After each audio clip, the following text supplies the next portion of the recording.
Saya tidak peduli siapapun Anda. Anda pernah bermaksiat, Anda pernah berbuat salah.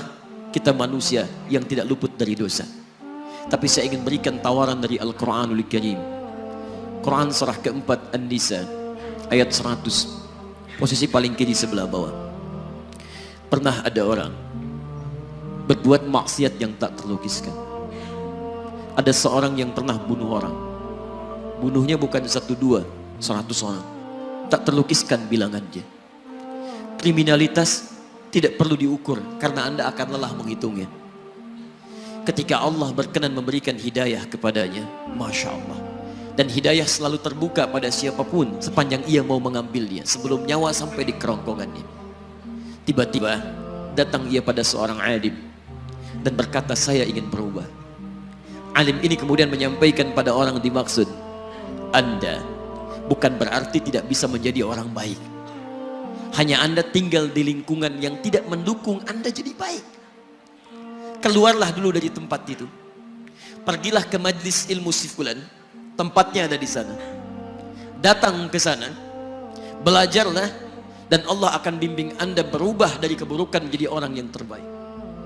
Didengarlah nasihat alim ini.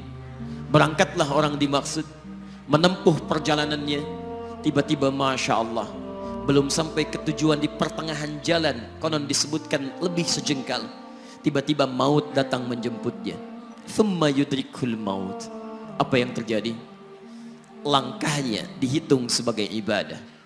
Dalam terapnya dia beristighfar, tobat kepada Allah subhanahu wa ta'ala.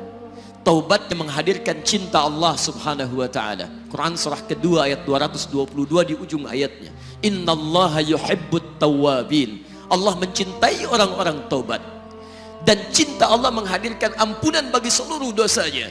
Quran surah ketiga Ali Imran ayat 31, paling kiri sebelah atas. Qul in kuntum tuhibbunallaha fattabi'uni yuhibbukumullah. Allah cintai orang yang mau taat pada Rasulnya. Lihat, ketika Allah mencintai seorang hamba, wa yaghfir lakum dzunubakum, Allah ampuni seluruh dosa-dosanya. Derap langkahnya menghadirkan istighfar, taubatnya menghadirkan cinta Allah menghadirkan seluruh ampunan bagi dosa-dosa yang ia miliki. Maka apa yang terjadi? Di tengah perjalanan maut menjemputnya, thumma yudrikhul maut faqad waqa'a ajruhu 'ala Allah. Dan pahala diberikan kepada orang tadi. Di jalan, maaf, maut datang, taubat diterima, dosa diampuni, dan amalan didapati dengan derap langkahnya. Maka apa yang terjadi? Thumma yudrikhul maut faqad waqa'a ajruhu 'ala Allah.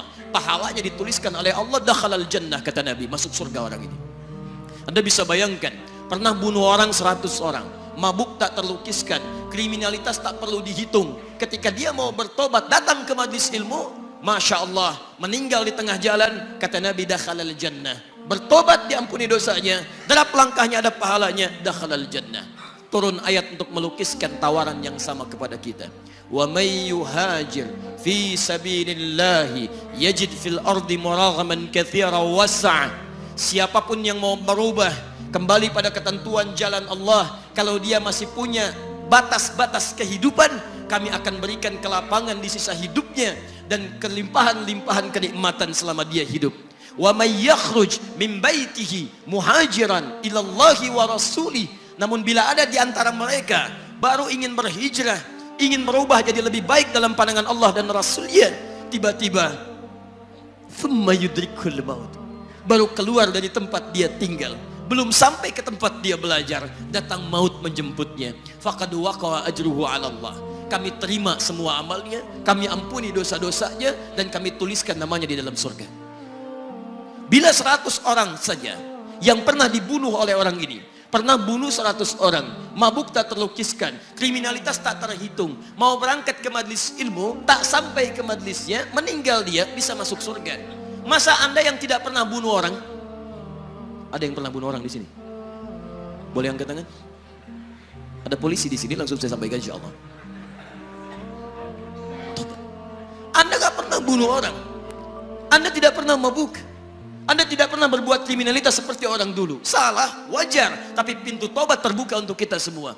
Masya Allah, bedanya dengan orang tadi belum sampai ke majelis ilmu. Anda sudah hadir di dalamnya, langsung di rumah Allah, diberikan tempat yang terbaik dan kita akan belajar.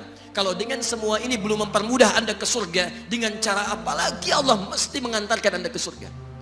Kalau dengan duduknya Anda di sini belum mau juga bertobat, dengan cara apa lagi Allah harus membimbing Anda bertobat? Kalau dengan seperti ini belum juga Anda taat kepada Rasul, dengan cara apa lagi Allah mesti meyakinkan Anda untuk taat kepada Rasulullah SAW? Karena itu teman-teman sekalian, mari kita pelajari ilmunya, dan dengan ilmu itu akan membimbing kita insya Allah kembali kepada Allah sampai mengajak keluarga kita ke surga insya Allah.